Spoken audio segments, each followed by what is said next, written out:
The moment she whispered those words to me, my whole body froze. "You have to get off this plane immediately." Her voice trembled like she knew something I didn't.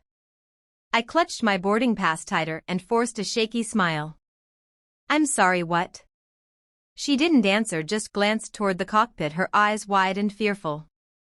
Something about her expression told me this wasn't a joke. But I refused to move.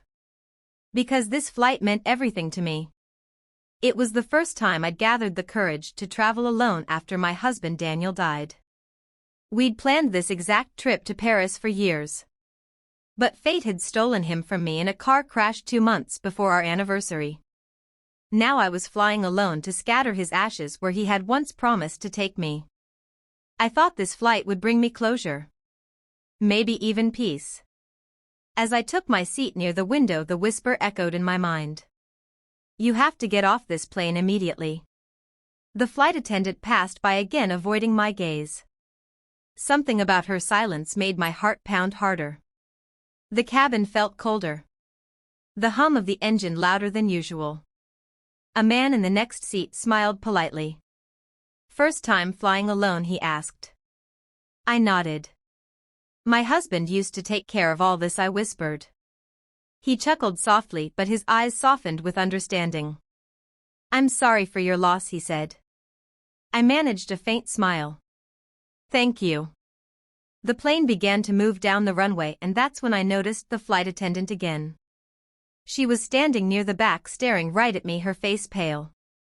When our eyes met, she shook her head slightly as if pleading for me to stop the flight. My throat tightened, but before I could react, the plane lifted off.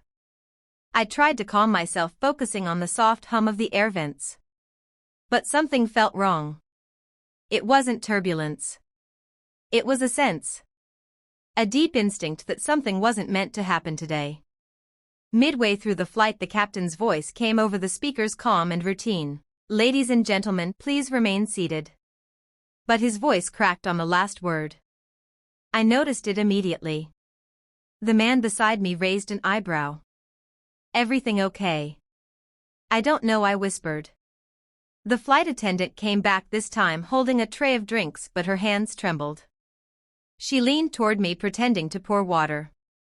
"Please listen to me," she said quietly. "You need to stay calm. But there's something you should know." Her words sent chills up my spine. "What is it?" I asked. She swallowed hard, glancing toward the cockpit again. "Yuri not supposed to be on this flight."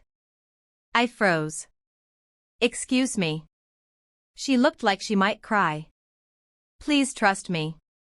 Something about the passenger list, it's wrong." Then she straightened and walked away before I could ask more.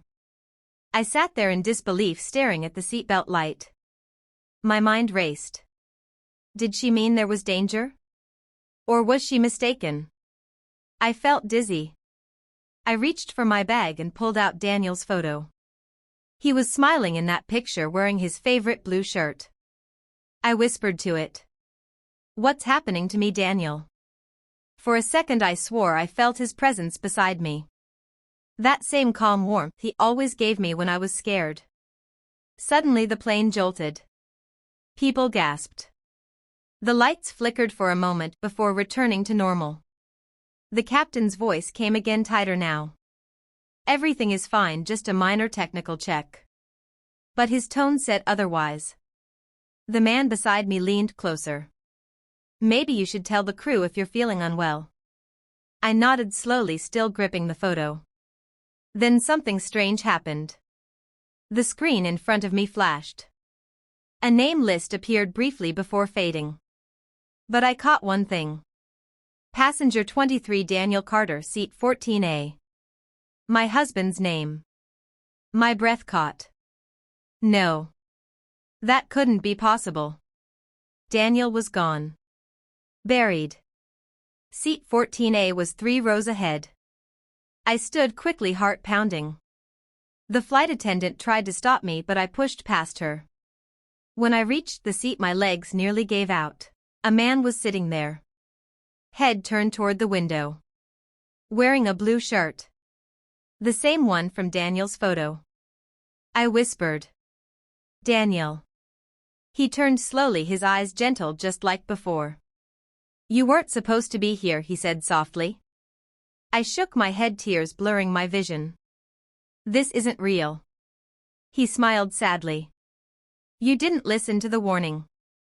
This flight. It's not yours to take.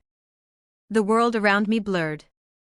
I heard the engines fade, the lights dim. I felt weightless. Then silence. When I opened my eyes again, I was lying on an airport floor surrounded by paramedics. A woman's voice was crying nearby. It was the same flight attendant. She saw me wake and collapsed in relief. Oh, thank God you're alive, she said. What happened? I whispered. She explained that I had collapsed at the boarding gate before the flight even took off. They never let me board. The plane had left without me, and halfway through its route it had gone down in the ocean. I stared at her, shaking. The realization hit like lightning. Daniel had saved me. He found a way to stop me from joining him through her. Through that warning. The flight attendant held my hand. I don't know how, but I felt something telling me to stop you, she said through tears. I just knew you weren't supposed to go. I looked out the window where the sky met the sea. Tears streamed down my face. Daniel always kept his promises. Even after death. So when people ask me why I believe in signs, I simply smile and say, because one saved my life. And maybe that's how love truly never dies.